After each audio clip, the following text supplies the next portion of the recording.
బిడ్డ ఎడిపోయిందే? బిడ్డ ఎడిగిపోయింది, ఏడిగోలే ఇంట్లోనే ఉంది. దివ్య, అరే దివ్య, ఇక రారా.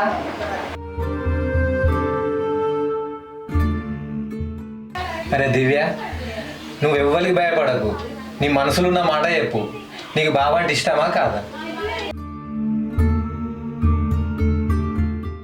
అరే ఏం మాట్లాడుతున్నావయ్యా నువ్వు?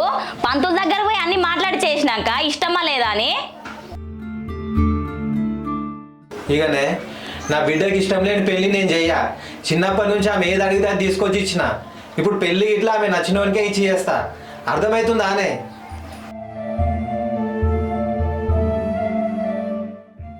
అరే ఏమంటున్నావయ్యా నువ్వు? నీకన్నా అర్థమవుతుందా? ఇష్టమైనకి ఇచ్చి చేస్తా అంటే ఏమన్నట్టు? ఈ మాట మొన్నెటువైంది మరి? ఇప్పుడు అన్నని పిలిపించి పంతులతో అన్ని మాట్లాడినాక ఇష్టమైనకి ఇచ్చి చేస్తా అంటే ఏమనుకుంటారు?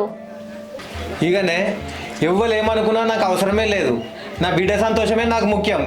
ఇక బావకి ఇచ్చిన మాట గురించా, బావ కాళ్ళ మీద పడైనా మొక్కి ఒప్పించుకుంటా.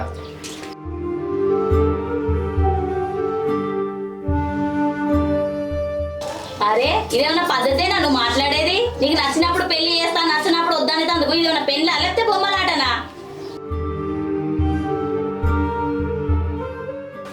నేను చేసేది తప్పే కావచ్చే. నా బిడ్డకి ఇష్టం లేని పెళ్లి చేస్తే ఆమె సంతోషంగా ఉండదు. అది చూసి నేను తట్టుకోలేను. అందుకే ఆమెకి ఇష్టపడ్డానికి ఇచ్చి పెళ్లి చేస్తా. నువ్వేమన్నా అనుకోయే.